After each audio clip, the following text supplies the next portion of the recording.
આજે આદિપુર ખાતે રાયમલ ધામ મધ્યે બેઠક હતી, તેમાં એએચપી રાષ્ટ્રીય પ્રમુખ ડોક્ટર પ્રવીણ તોગડિયાજી, રાષ્ટ્રીય મંત્રી રણછોડભાઈ ભરવાડ, સંગઠન મંત્રી નિર્મળસિંહ કુમાર, ગુજરાત મહામંત્રી શશિકાંતભાઈ પટેલ, કચ્છ જિલ્લા મહામંત્રી બાબુભાઈ આહિર, રાષ્ટ્રીય બજરંગ દળ કચ્છ વિભાગ પ્રમુખ વિનોદભાઈ ભાનુશાળી, મંત્રી ગિરિરાજભાઈ રાણા, ઉદ્યોગપતિ હેમચંદ યાદવ, મહિલા પરિષદ પ્રમુખ કૃષ્ણાબેન ભારતી, બહેન માકીજાની ઠક્કર, હિનાબહેન ઓજસ્વી, હનીબહેન ચિંતન સિરાણા, પરાક્રમસિંહ ઝાલા, યુવાનસિંહ ઝાલા, રાજેશભાઈ ગુસાઈ તેમજ અન્ય કાર્યકર્તાઓએ હાજરી આપી હતી.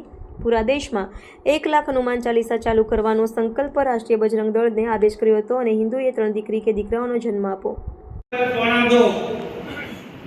અને એને કારણે 114 કરોડ હિન્દુ ઘટીને આવતા 75 વર્ષમાં 50 કરોડની આજુબાજુ રહેશે અને 15% મુસલમાન કે અત્યારેની સંખ્યા 20 કરોડ થાય છે. આપણે 50 કરોડ ઘટી ગયા છે ત્યારે લોકો 60 કરોડ હશે.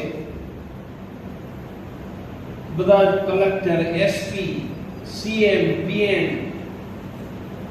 બધા જ મુસલમાનો.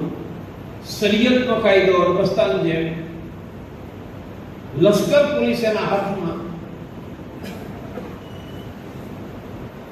કાશ્મીર વાળી, પાકિસ્તાન વાળી, બાંગ્લાદેશ વાળી થવાની પૂરી શક્યતાઓ છે. હવે યોજના સમજાવું છું. મેં કોઈ કામ કરો, ભગવાન જીતાડી દેશે, પણ ઘરની બહાર ના નીકળો તો નહીં જીતાડે. અને માનો એક પણ હિન્દુ ન બચ્યો તો સૃષ્ટિ સમાપ્ત કરીને નવી સૃષ્ટિ શરૂ કરવામાં ભગવાનને કોઈ વાર નથી લાગવાની. એને ફરી વખત બનાવશે. આપણા વંશજો સુરક્ષિત રહે, આપણે કામ કરીશું તો ભગવાનની શક્તિ લાગશે. હવે યોજના સમજાવું છું, મારી સાથે બોલો. હિન્દુ ધર્મ, हिंदू धर्म, હિન્દુ રાષ્ટ્ર, हिंदू राष्ट्र, હિન્દુ સમાજ हिंदू समाज ભગવાને બનાવ્યું છે. ભગવાને બનાવ્યું છે. સૃષ્ટિની શરૂઆતથી છે, સૃષ્ટિની શરૂઆતથી છે, દિવ્ય છે. દિવ્ય છે. 2000 વર્ષ પહેલા 2000 વર્ષ પહેલા સંપૂર્ણ પૃથ્વીમાં હિન્દુઓ હતા.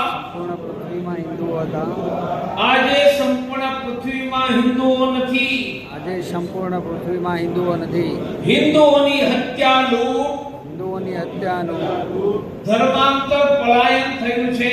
ધર્માંતર પલાયન થયું છે. ભારતમાં એક ધારી ભારતમાં એક ધારી હિન્દુ વસ્તી ઘટી રહી છે. હિન્દુ વસ્તી ઘટી રહી છે. અમારો સંકલ્પ અમારો સંકલ્પ સુરક્ષિત હિન્દુ. સુરક્ષિત હિન્દુ. જ્યાં સુધી ભારતમાં ત્યાં સુધી ભારતમાં હિન્દુ બહુમત, હિન્દુ બહુમત, ત્યાં સુધી હિન્દુ સુરક્ષિત. ત્યાં સુધી હિન્દુ સુરક્ષિત. અમારો સંકલ્પ અમારો સંકલ્પ ભારતમાં હિન્દુ બહુમત હિન્દુ બહુમત કાયદાથી કે કાયદાથી કે દંડાથી રાખીશું. દંડાથી રાખીશું. ભારતમાં હિન્દુ બહુમત રાખવા માટે, હિન્દુ બહુમત રાખવા માટે વસ્તી વધારા નિયંત્રણ કાયદો કરો. વસ્તી વધારો નિયંત્રણ કાયદો કરો. 3 કરોડ બાંગ્લાદેશી મુસલમાનોને ભગાડો. 3 કરોડ બાંગ્લા મુસલમાનોને ભગાડો. 3 બચ્ચે तीन बच्चे हिंदू सच्चे, हिंदू सच्चे, 3 बच्चे हिंदू सच्चे. 3 बच्चे हिंदू सच्चे. ખરીદી કરીશું હિન્દુઓથી, खरीदी करશું હિન્દુઓથી. રોજગાર આપીશું હિન્દુઓને. રોજગાર આપીશું હિન્દુઓને. હવે સાંભળો, આપણી પહેલી રાક્ષસોના ધડે ધડા ભારતમાં આવશે. કોઈ મંદિર નહીં બચે, હિન્દુ નહીં બચે, હાહાકાર થઈ જશે. વેદોમાં ટૂંકમાં એટલે એનું વિસ્તૃત વર્ણન પતંજલિ ઋષિને ભૃગુ ઋષિએ ભવિષ્ય પુરાણમાં કર્યું. ભવિષ્ય પુરાણ જ્યારે વાંચો તમને ખબર પડશે આજે જે ચાલી રહ્યું છે. મહાભારત યુદ્ધ પૂરું થયું, ભગવાન કૃષ્ણ સીધાવી ગયા, કલયુગ શરૂ થયો. અને દર કલયુગની જેમ આ કલયુગમાં રાક્ષસો આવ્યા. અંતર એ હતું કે પેલા રાક્ષસો આવ્યા હતા, ચંડ, મુંડ, મહિષાસુર, ત્રિપુરાસુર. આ રાક્ષસો પૂજા કોની કરતા હતા?